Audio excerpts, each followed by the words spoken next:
In this video, we'll take a look at a feature we call Parameterized Testing. It's a manual testing feature that enables test case authors to write up test cases in a generic way, allowing testers then to execute them with different variations. A key concept here is test parameters. These are a bit like variables in program code. They're placeholders for some values at design time, and they get specific values during runtime. The key things to remember about test parameters are: first, you can define them in the test steps of manual test cases. And/or you can define them in test run templates and test runs. You can save test parameters to a reusable library for the project. Let's start out by looking at a simple test case. Here's a simple test case for testing login to a web application. You can see that it's very specific. It always has to be executed using Firefox 41, server testserve1, using the specified username and password. Multiple test cases would be needed to test different browsers, different server, or different login credentials. With test parameters, we can have just one test case and execute it with variations, with the results of all variations automatically tracked. First, let's replace the specific browser with a test parameter. By doing this, we give whoever plans testing activities the ability to specify which browser when planning the test case to a test run. So we can just insert a new test parameter named browser in place of the text. If you have the necessary permissions, you can save new parameters to the project's test parameters library, making them available for reuse in other test cases, test runs, and so on. We can do the same for the test server. Again, we can insert a parameter server name and optionally add it to the library, which, by the way, can be managed in project administration. Now, suppose we need to test different user accounts or valid and invalid passwords. We can replace the username text with a test parameter and do the same with password. This will make this test case about as generic as it can be. We've modified an existing test case just by way of illustration. You can insert new or existing test parameters in new test cases as well. Now let's change hats, assuming the role of a test planner or manager, and see how test parameters work in test runs. A test run can supply test parameter values to test cases during the execution phase if the test run contains a parameter with the same name as one in the test case. Remember how our example test case had a parameter named browser. If the test planner adds a parameter named browser to a test run and gives it the value of, say, Firefox 41, testers will see Firefox 41 in the test steps when they execute a test run that executes that test case. In our example of a web app login test, the test environment will always be some web browser. Instead of manually adding the browser parameter to every test run, it would make sense to have it in the test run template, so all instantiated test runs will get the browser parameter. So on our test runs page, we can look at our test run templates. Here's one for our simple web login test. We go into the template properties and scroll down to test parameters. There aren't any in this template yet, so we click Manage to add one. We saw the browser parameter added during the test case authoring, so we're able to select it here. If it were not in this list, we could create a new test parameter named browser and optionally save it to the library. That might help test case authors. They would be able to reuse it in their test cases if it didn't already exist. It's possible to provide a value for the parameter here as the default for all test runs based on the template. In this case, however, it doesn't make sense because the tests will be run on different browsers, so we'll just save the change and go back to test runs.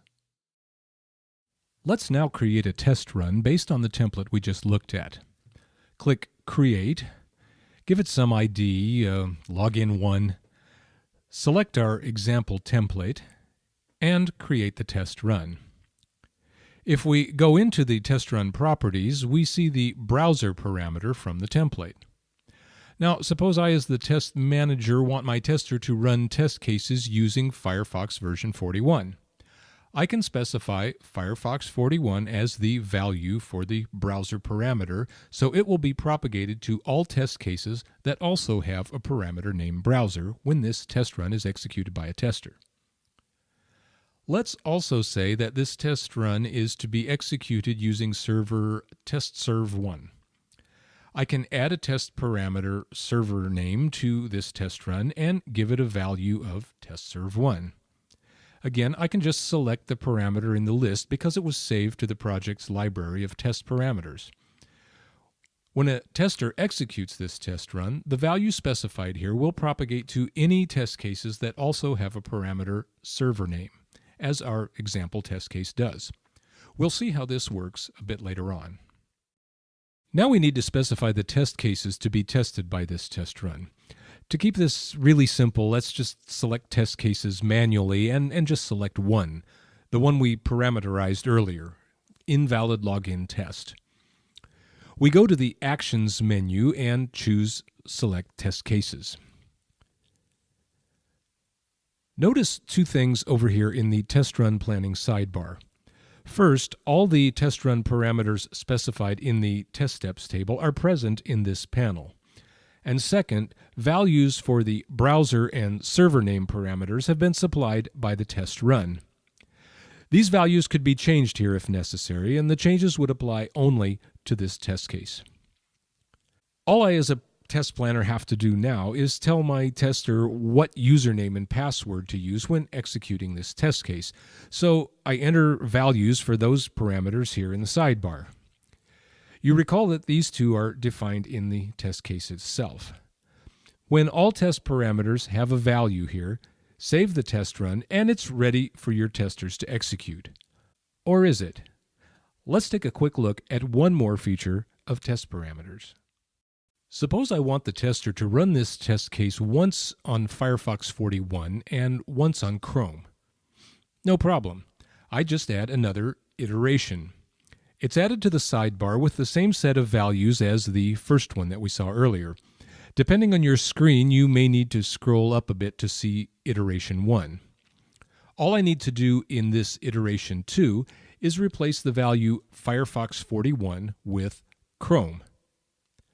So we now have two variations of this test case, different browsers tested on the same server with the same login. If we wanted to test the same browsers on a different server, we would just add another iteration and keep adding iterations until we cover all the permutations we want to have tested.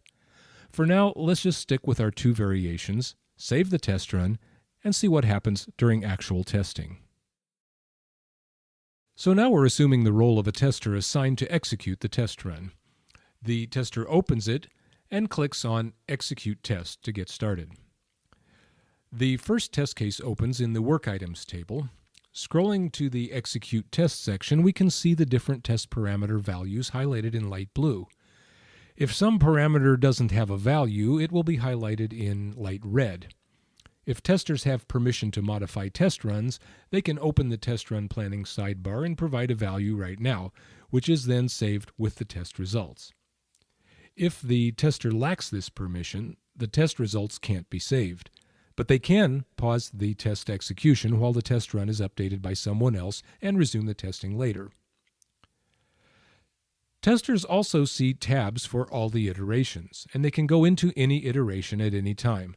Nothing in Polarian forces the tester to proceed sequentially through the iterations. That's pretty much left up to you. Other than iterations, there's really no difference in the test execution process when tests are parameterized. Testers have specific instructions, they log the results and the overall test case verdict, and proceed to test all test cases in the test run.